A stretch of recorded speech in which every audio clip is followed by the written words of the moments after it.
ಸೂರ್ಯನಲ್ಲಿ gamma race ಅನ್ನೋದು release ಆಗೋದಕ್ಕೆ ಶುರುವಾಯಿತು. ಆ ಗಾಮಾ ರೇಸ್ ಇಂದ ಭೂಮಿಗೆ ದೊಡ್ಡ ಮಟ್ಟದಲ್ಲಿ ಇಂಪ್ಯಾಕ್ಟ್ ಆಗುತ್ತೆ.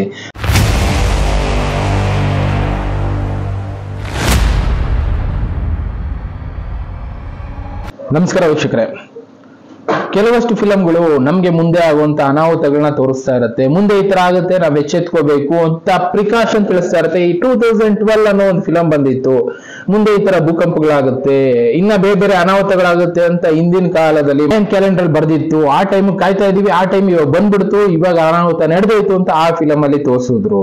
ನಾವೆಲ್ಲ ಆ ಫಿಲಂ ಅನ್ನ ನೋಡಿದ್ವಿ, ಹೌದು ಆಗೋಗುತ್ತೇನೋ 2012ಕ್ಕೆ ಅಂತ ಕಾಯ್ದ್ವಿ, ಏನು ಆಗ್ಲಿಲ್ಲ, ಸುಮ್ನಾಗೋದ್ವಿ. ಕೆಲವಷ್ಟು ಫಿಲಂಗಳು ಎಚ್ಚರಿಸ್ತಾ ಇರುತ್ತೆ ಅಂತ ಅದಕ್ಕೆ ಹೇಳಿದ್ದು.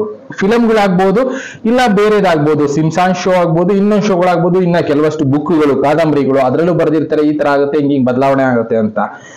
ನಂಬೋರು ನಂಬೋದು, ಬಿಡೋರು ಬಿಡಬಹುದು, ಕೆಲವಷ್ಟನ್ನ ನಂಬೋದು ತುಂಬಾ ಕಷ್ಟ ಆಗುತ್ತೆ. ಅದಕ್ಕೆ ಹೇಳ್ತಾ ಇದ್ದೀನಿ, ನಂಬಿದ್ರೆ ಅದರಲ್ಲಿರೋ ಅರ್ಥನ ತಿಳ್ಕೊಳ್ಳೋ ಕೆಲಸ ಮಾಡ್ಬೇಕು. ಎಷ್ಟೆಷ್ಟೋ ಜನ ಅದನ್ನ ತೋರಿಸಿ ನಂಬಿಸಿ ಈ ತರ ಆಗೋಗ್ಬಿಡುತ್ತೆ, ಹಿಂಗ್ ಮಾಡಿ ಅಂತ ಯಾಮಾರ್ಸೋರು ಇರ್ತಾರೆ ಬಿಡಿ. ಅದನ್ನ ಬಿಟ್ಟು ನಾವು ಮತ್ತೆ ಈ ಫಿಲಂಗಳ ಬಗ್ಗೆ ಮಾತಾಡೋದಾದ್ರೆ, ಎಷ್ಟೋ ಫಿಲಂಗಳು ನಮ್ಗೆ ಎಚ್ಚರಿಕೆ ಗಂಟೆನ ಕೊಡುತ್ತೆ. ಇದೊಂದು ಫಿಲಮು ನಾನ್ ತೋರಿಸ್ತಾ ಇರೋದು ನಿಮ್ಗೆ ಯಾಕೋಮೋಸ್ S245 ಅಂತ. ಈ ಫಿಲಮು 2022ರಲ್ಲಿ ಬಂತು. ಅಂದ್ರೆ ಸೂರ್ಯನಲ್ಲಿ ಏನೋ ಒಂದು ಬದಲಾವಣೆ ಆಗ್ತಾ ಇದೆ ಅಂತ ತಿಳಿಸುವಂತ ಒಂದು ಫಿಲಮು. ಅಂದ್ರೆ ಅವ್ರಿಗೆ ಗೊತ್ತಿತ್ತು ಸೂರ್ಯನಲ್ಲಿ ಈ ತರ ಬದಲಾವಣೆ ಆಗುತ್ತೆ ಅಂತ. ಇವರು ಸ್ಟಡಿ ಮಾಡಿರುವಂತ ಫಿಲಮೇ ಇದು.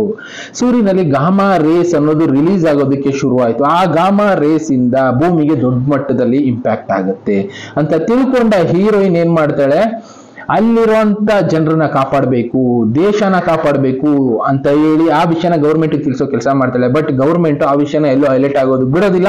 ಆ ಹುಡುಗಿನ ಕೂಡ ಕೊಲೆ ಮಾಡೋ ಒಂದು ಪ್ರಯತ್ನ ಮಾಡುತ್ತೆ. ಬಟ್ ಆ ಹುಡುಗಿ ಅಲ್ಲಿಂದ ಎಸ್ಕೇಪ್ ಆಗ್ತಾಳೆ ಅನ್ನೋದನ್ನ ಸಿನಿಮಾದಲ್ಲಿ ತೋರಿಸ್ತಾರ. ಆದ್ರೆ ಮೇನ್ ಆಗಿ ಇಲ್ಲಿ ಅರ್ಥ ಆಗೋದೇನು, ಆ ಗಾಮಾ ರೇಸ್ ಇಂದ ಭೂಮಿಗೆ ಇಂಪ್ಯಾಕ್ಟ್ ಆಗುತ್ತೆ ಅಂದ್ರೆ ನಮ್ಮಲ್ಲೂ ಈಗ ನಡೀತಾ ಇದೆ. ಎಷ್ಟೆಷ್ಟೋ ಸೌರ ಜ್ವಾಲೆಗಳು ಭೂಮಿ ಕಡೆ ಬರ್ತಾ ಇದೆ, ಅದನ್ನ ಎಷ್ಟೆಷ್ಟೋ ಜನ ಮುಚ್ಚಿಡೋ ಕೆಲಸ ಮಾಡ್ತಾ ಇದ್ದಾರೆ. ಇದರಿಂದ ಏನಾಗ್ತಾ ಇಲ್ಲ ಅಂತ ಹೇಳೋರು ಇದ್ದಾರೆ. ಬಟ್ ಸೈಂಟಿಸ್ಟ್ ಗಳನ್ನ ಪಕ್ಕ ಅದ್ರ ಬಗ್ಗೆ ಸ್ಟಡಿ ಮಾಡಿರುವಂತ ಸೈಂಟಿಸ್ಟ್ಗಳು, ಜಿಯೋಲಾಜಿಸ್ಟ್ಗಳು ಹೇಳೋ ಪ್ರಕಾರ ಒಂದೊಂದು ರೇಸ್ ಅಲ್ಲಿ ಒಂದೊಂದು ಇಂಪ್ಯಾಕ್ಟ್ ಇದೆ. ನಮಗೆ ಓಝೋನ್ ಲೇಯರೇ ಇಲ್ಲ ಅಂದಿದ್ರೆ ಭೂಮಿ ಪೂರ್ತಿ ಟೆಂಪರೇಚರ್ ಎಷ್ಟಿರೋದು ಯೋಚನೆ ಮಾಡೋದಕ್ಕಾದ್ರೂ ಸಾಧ್ಯ ಇದೆಯಾ ಅಂತಾನೆ ಹೇಳ್ತಾರೆ. ನಾರ್ಮಲ್ ಆಗಿ ಬೇಸಿಗೆ ಕಾಲದಲ್ಲಿ 50 ಡಿಗ್ರಿ ಟೆಂಪರೇಚರ್ ನಮ್ಮ ಭೂಮಿ ಮೇಲಿರುತ್ತೆ. ಆದ್ರೆ ಅದೇ ಓಝೋನ್ ಲೇಯರೇ ಇಲ್ಲ ಅಂದ್ರೆ ಸೂರ್ಯನ ಟೆಂಪರೇಚರ್ ಭೂಮಿಗೆ ಹತ್ತತ್ರ 200-250 ಡಿಗ್ರಿ ತನಕ ಡೈರೆಕ್ಟ್ ರೀಚ್ ಆಗುತ್ತೆ. ಮಂಗಳ ಗ್ರಹದಲ್ಲೆಲ್ಲ ಅದಕ್ಕೇನೆ ಈಗಲೂ ಕೂಡ ಬದುಕೋದಕ್ಕಾಗೋದಿಲ್ಲ. ಕೆಂಪು ಗ್ರಹ ಯಾಕೆ ಕರೀತಾರೆ, ಸುಟ್ಟೋಗಿದೆ ಒಂದು ಭಾಗ ಪೂರ್ತಿ, ಸೂರ್ಯನ ಶಾಖ ತಡೆಯೋದಕ್ಕಾಗದೆ. ಆ ಟೆಂಪರೇಚರ್ ಅನ್ನೋದು ಅಷ್ಟೊಂದು ಇರುತ್ತೆ, ಅದನ್ನ ತಡ್ಕೊಳ್ಳೋದಕ್ಕೂ ಆಗೋದಿಲ್ಲ. ಅದನ್ನೇ ಸೈಂಟಿಸ್ಟ್ಗಳು ಈ ಫಿಲಂ ಮೂಲಕ ತಿಳಿಸೋ ಕೆಲಸ ಮಾಡಿದ್ದಾರೆ. ಈ ಫಿಲಂ ಅಲ್ಲೂ ಅದನ್ನೇ ಮಾಡೋದು. ಒಂದು ಸಬ್ಮರೀನ್ ನಲ್ಲಿ ಎಲ್ಲ ಹೋಗಿ ಬಚಾವ್ ಆಗೋ ಕೆಲಸ ಮಾಡ್ತಾರೆ. ಯಾಕೆ, ಭೂಮಿ ಮೇಲಿದ್ರೆ ಸೂರ್ಯನ ಬೆಳಕು ಭೂಮಿ ಮೇಲೆ ಬರ್ತಾ ಇದ್ದಾಗೆ ಆ ಬೆಳಕಿನಿಂದ ಜನ ಸಾಯ್ತಾರೆ. ಆ ಗಾಮಾ ರೇಸ್ ನ ತಡ್ಕೊಳ್ಳೋದಕ್ಕಾಗದೆ ಕೂತಿದ್ದಲ್ಲೇ ಜನ ಸತ್ತೋಗ್ತಾರೆ. ಎಲ್ಲಿ ಕೆಲಸ ಮಾಡ್ತಾ ಇರ್ತಾರೆ ಅಲ್ಲೇ ಸತ್ತೋಗ್ತಾರೆ, ನಿಂತಿರೋ ಜಾಗದಲ್ಲೇ ಬಿದ್ದು ಸತ್ತೋಗ್ತಾರೆ. ಆ ತರ ರೇಸ್ಗಳು ಮನುಷ್ಯನ ಸೆಲ್ಸ್ ಮೇಲೆ ಇಂಪ್ಯಾಕ್ಟ್ ಮಾಡುತ್ತೆ ಅನ್ನೋದನ್ನ ಈ ಸಿನಿಮಾದಲ್ಲಿ ತೋರಿಸ್ತಾರೆ. ಈ ಸಿನಿಮಾದ ಕತೆ ಅದೇ ರೀತಿ ಇದೆ. ಅಂದ್ರೆ ಜೀವನದಲ್ಲಿ ಯಾವ್ಯಾವ ರೀತಿ ನಡೆಯುತ್ತೆ ಆ ಸ್ಟೈಲ್ ನ ಒಂದೊಂದೇ ಸ್ಟೆಪ್ ಆಗಿ ಹೇಳ್ಕೊಂಡು ಹೋಗಿದ್ದಾರೆ. ಆ ಸೂರ್ಯನ ಗಾಮಾ ರೇಸು ಭೂಮಿಗೆ ಇಂಪ್ಯಾಕ್ಟ್ ಆದ್ರೆ ತಡೆಯೋದಕ್ಕೆ ಯಾರ ಕೈಲೂ ಆಗೋದಿಲ್ಲ. ಅದರಿಂದ ಬಚಾವಾಗಕ್ಕೆ ಏನ್ ಮಾಡ್ಬೇಕು, ಬಂಕರ್ಗಳಲ್ಲಿ ಇಲ್ಲ ಸಮುದ್ರದ ಆಳದಲ್ಲಿ ಬಚ್ಚಿಟ್ಕೊಂಡು ಅದರಿಂದ ಇಂಪ್ಯಾಕ್ಟ್ ಎಲ್ಲ ಹೋಗಾದ್ಮೇಲೆ ಮತ್ತೆ ವಾಪಸ್ ಬರ್ಬೇಕು ಅಂತ ಕೆಲಸ ಮಾಡೋದನ್ನ ಈ ಸಿನಿಮಾದಲ್ಲಿ ತೋರಿಸ್ತಾ ಹೋಗ್ತಾರೆ. ಒಟ್ಟಿನಲ್ಲಿ ಈ ಸಿನಿಮಾ ಕತೆ ಅದನ್ನೇ ಹೇಳುತ್ತೆ. ಎಷ್ಟೋ ಜನ ಬದುಕಿರ್ತಾರೆ ಕೆಲವಷ್ಟು ಐಲ್ಯಾಂಡ್ಗಳಲ್ಲಿ, ಅಲ್ಲಿದ್ದಂತ ಪರಿಸ್ಥಿತಿ ಯಾವ ತರ ಆಗುತ್ತೆ, ಆ ಬಿಸಿಲಿನ ಹೊಡೆತಕ್ಕೆ, ಆ ಗಾಮಾ ರೇಸ್ ಹೊಡೆತಕ್ಕೆ ಇರೋ ಬರೋ ಜನ ಎಲ್ಲ ಸತ್ತೋಗ್ತಾರೆ ಅನ್ನೋದನ್ನ ಈ ಸಿನಿಮಾದಲ್ಲಿ ತೋರಿಸ್ತಾರೆ. ಇದೆಲ್ಲ ಆಗುವಂತ ರಿಯಾಲಿಟಿ ಆಧರಿಸಿ ಮಾಡಿರುವಂತ ಫಿಲಂಗಳು. ಇದನ್ನ ನೋಡಿ ನಾವು ಅರ್ಥ ಮಾಡ್ಕೋಬೇಕು, ಹೌದು ಈ ತರ ಸಿಚುಯೇಷನ್ ಬರ್ಬೋದೇನೋ, ಅದಕ್ಕೆ ಒಂದು ಎಚ್ಚರಿಸೋ ಕೆಲಸ ಮಾಡ್ತಾ ಇದ್ದಾರೆ. ಬರ್ದೇ ಇದ್ರೆ ತುಂಬಾ ಒಳ್ಳೇದು. ಆದ್ರೆ ಬಂದ್ರೆ ಏನಾದ್ರೂ ಪ್ಲಾನ್ ಇದೆಯಾ, ಮನೆ ಒಳಗಡೆ ಇದ್ರೆ ಮನೆ ಒಳಗಡೆನೂ ಆ ಗಾಮಾ ರೇಸ್ ಅನ್ನೋದು ಎಂಟ್ರಿ ಆಗಿ ಹೋಗುತ್ತೆ. ಈಗ ಎಷ್ಟೋ ಕಡೆ ಎಕ್ಸ್ರೇ ಮಾಡುವಾಗೆಲ್ಲ ಆ ರೂಮ್ ನ ಕ್ಲೋಸ್ ಮಾಡಿರ್ತಾರೆ, ಎಕ್ಸ್ರೇ ವಿಕಿರಣಗಳು ಆಚೆ ಬರಬಾರ್ದು ಅಂತ. ಟ್ರೀಟ್ಮೆಂಟ್ ಕೊಡುವಾಗಲೂ ಕೆಲವಷ್ಟು ಹಾಸ್ಪಿಟಲ್ಗಳಲ್ಲಿ ಆ ಟ್ರೀಟ್ಮೆಂಟ್ ನ ಅವಾಯ್ಡ್ ಮಾಡೋದಕ್ಕೆ ಎಷ್ಟೆಷ್ಟೋ ಪ್ರಿಕಾಷನ್ ನ ತಗೊಂಡಿರ್ತಾರೆ. ಯಾಕೆ ಅಂದ್ರೆ ಆ ಗಾಮಾ ರೇಸು ನಮ್ಮ ಸೆಲ್ಗಳನ್ನ ಅಷ್ಟೊಂದು ಡ್ಯಾಮೇಜ್ ಮಾಡುತ್ತೆ. ಅದನ್ನ ಈ ಫಿಲಂ ಯಾಕೋಮೋಸ್ S245 ಅಂದ್ರೆ ಆ ಸಬ್ಮರೀನ್ ಇವ್ರನ್ನ ಕಾಪಾಡುತ್ತೆ. ಉಳ್ಕೊಳ್ಳೋರು ಎಲ್ಲಿ ಬಂಕರ್ಗಳಿದೆ ಆ ಜಾಗಗಳನ್ನ ಉಳ್ಕೊಂಡು ಹೋಗೋ ಕೆಲಸ ಮಾಡ್ತಾರೆ. ಇನ್ನ ಎಷ್ಟೋ ಜನ ಗಣಿಗಳಲ್ಲಿ ಅಲ್ಲಿ ಇಲ್ಲಿ ಬಚ್ಚಿಟ್ಕೊಳ್ಳೋ ಕೆಲಸ ಮಾಡ್ತಾರೆ. ಇವರು ತಿಳಿಸೋದು ಈ ಸಿನಿಮಾದಲ್ಲಿ ನಾರ್ವೆ ಬಗ್ಗೆ ತಿಳಿಸ್ತಾರೆ.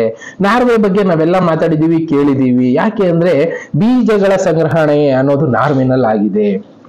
ಮುಂದಿನ ಪೀಳಿಗೆಗೆ ಈ ತರ ಏನಾದ್ರು ಅನಾಹುತ ಆದ್ರೆ ಅಲ್ಲಿರುವಂತ ಬೀಜಗಳನ್ನೆಲ್ಲ ತಗೊಂಡು ಬಂದು ಮತ್ತೆ ವ್ಯವಸಾಯ ಮಾಡೋದಿಕ್ಕೆ ಕಲಿಯುವಂತ ಪ್ರಾಕ್ಟೀಸು ಕೂಡ ಈ ಸಿನಿಮಾದಲ್ಲಿ ತೋರಿಸ್ತಾ ಹೋಗ್ತಾರೆ. ನಾರ್ವೆಗೆ ನಾವು ಹೋಗ್ಬೇಕು, ನಾರ್ವೆನಲ್ಲಿ ಬೀಜಗಳಿದೆ, ನಾವು ಬದುಕುಳಿಬೇಕು ಅಂದ್ರೆ ಅವುಗಳಿಂದ ಮಾತ್ರ ಸಾಧ್ಯ.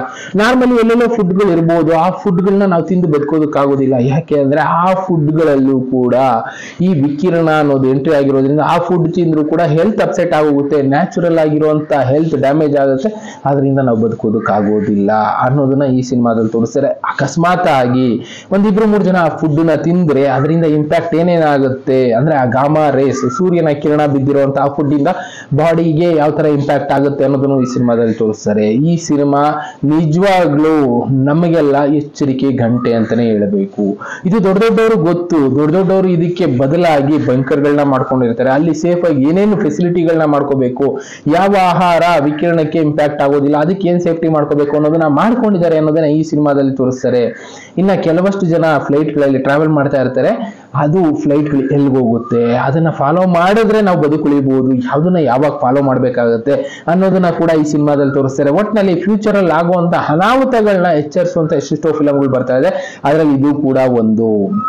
ಕೊನೆಗೆ ಎಲ್ಲರೂ ಕೂಡ ಏನಾಗುತ್ತೆ ಅಂತ ಕಾಯ್ತಾ ಇರುವಾಗ ಹೌದು ಈ ತರ ಅನಾಹುತ ನಡೆಯುತ್ತೆ, ಇದ್ರಲ್ಲೆಲ್ಲ ಸತ್ತೋಗಿದ್ದಾರೆ, ಭೂಮಿ ಮೇಲೆ ಕೆಲವಷ್ಟು ಸರ್ವೈವರ್ಸ್ ಮಾತ್ರ ಇದ್ದಾರೆ. ಈ ವಿಷಯನ ಮುಚ್ಚಿಟ್ಟಿತ್ತು ಗೌರ್ಮೆಂಟು.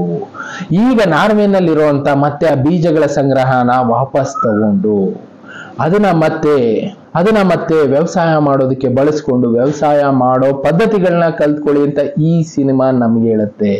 ನಾರ್ವೆನಲ್ಲಿ ಸುಮಾರು ಈಗ ಆಲ್ರೆಡಿ 160 ದೇಶಗಳ ಬೀಜಗಳನ್ನ ಸಂಗ್ರಹಣೆ ಮಾಡಿಟ್ಟಿದ್ದಾರೆ. ಯಾಕೆ? ಅದು ಫ್ಯೂಚರ್ಗೆ ಬಳಕೆ ಆಗಬೇಕು. ಸುಮಾರು ಸಾವಿರಾರು ಜಾತಿ ಬೀಜಗಳಿದೆ, ಆ ಬೀಜಗಳನ್ನ ಬಳಸಿ ಗಿಡಗಳನ್ನ ಬೆಳೆಸಿ ಅದರಿಂದ ಮನುಷ್ಯರು ಮತ್ತೆ ಹೊಸ ಜೀವನ ಕಟ್ಕೋಬಹುದು ಅನ್ನೋದಕ್ಕೋಸ್ಕರನೇ ನಾರ್ವೆನಲ್ಲಿ ಈಗ ಬೀಜಗಳ ಸಂಗ್ರಹಣೆ ಮಾಡ್ತಾ ಇದ್ದಾರೆ. ಅದನ್ನ ಈ ಸಿನಿಮಾದಲ್ಲಿ ತೋರಿಸ್ತಾರೆ. ಇಲ್ಲಿ ಜನ ನೋಡ್ತಾ ಇರ್ಬೋದು, ನೀವು ತೋರಿಸ್ತಾ ಇದ್ದಾರೆ ನೋಡಿ, ನಾರ್ವೆನಲ್ಲಿರುವಂತ ಉಗ್ರಾಣ ಅಂತ ಹೇಳ್ತೀವಲ್ಲ ಆ ತರದೊಂದು ಅಲ್ಲಿ ಬೀಜಗಳ ಸಂಗ್ರಹಣೆ ಆಗಿದೆ. ಅಲ್ಲಿ ಹೋದವರು ಮುಂದೆ ಯಾವ ರೀತಿ ಮತ್ತೆ ಹೊಸ ನಾಡನ್ನ ಕಟ್ತಾರೆ ಅನ್ನೋದನ್ನ ಈ ಸಿನಿಮಾದಲ್ಲಿ ತೋರಿಸ್ತಾ ಹೋಗಿದ್ದಾರೆ. ಸಿನಿಮಾ ಅಂದ್ರೆ ಎಂಡಿಂಗ್ ಇರಲೇಬೇಕಲ್ಲ, ಆ ತರ ಒಂದು ಎಂಡಿಂಗ್ ಕೊಟ್ಟು ಈ ಸಿನಿಮಾನ ಕ್ಲೋಸ್ ಮಾಡಿದ್ದಾರೆ. ಆದ್ರೂ ಕೂಡ ಈ ಸಿನಿಮಾ ನಮಗೆ ಪಾಠ ಕಲಿಸುವಂತದ್ದು ಏನು, ಸೂರ್ಯನಿಂದ ಬರುವಂತ ಆ ಸೌರಜ್ವಾಲೆಯಿಂದ ಭೂಮಿನಲ್ಲಿ ತುಂಬಾ ಜನ ಸಾಯ್ತಾರೆ. ಈ ವಿಷಯಗಳನ್ನ ಗೌರ್ಮೆಂಟ್ ಮುಚ್ಚಿಡೋ ಕೆಲಸ ಮಾಡ್ತಾರೆ. ಇನ್ನು ದೊಡ್ಡ ದೊಡ್ಡ ಶ್ರೀಮಂತರು, ದುಡ್ಡಿರೋರು ಎಲ್ಲರೂ ಕೂಡ ಬದುಕುಳಿಯೋದಕ್ಕೆ ಬಂಕರ್ಗಳನ್ನಾಗ್ಬೋದು, ಈ ತರ ಫೆಸಿಲಿಟಿಗಳನ್ನಾಗ್ಬೋದು ಮಾಡ್ಕೊಂಡಿರ್ತಾರೆ ಅವರ ಅನುಕೂಲಕ್ಕೋಸ್ಕರ. ಅದನ್ನ ಬಿಟ್ಟು ಸಾಮಾನ್ಯ ಜನಗಳ ಪರಿಸ್ಥಿತಿ ಏನಾಗುತ್ತೆ ಏನು ಹೇಳೋದಕ್ಕಾಗೋದಿಲ್ಲ. ನಿಮ್ಮ ರಕ್ಷಣೆ ನೀವೇ ಮಾಡ್ಕೋಬೇಕಾಗುತ್ತೆ ಅಂತ ಪರಿಸ್ಥಿತಿನಲ್ಲಿ ಅನ್ನೋದು ಈ ಸಿನಿಮಾ ಕತೆ.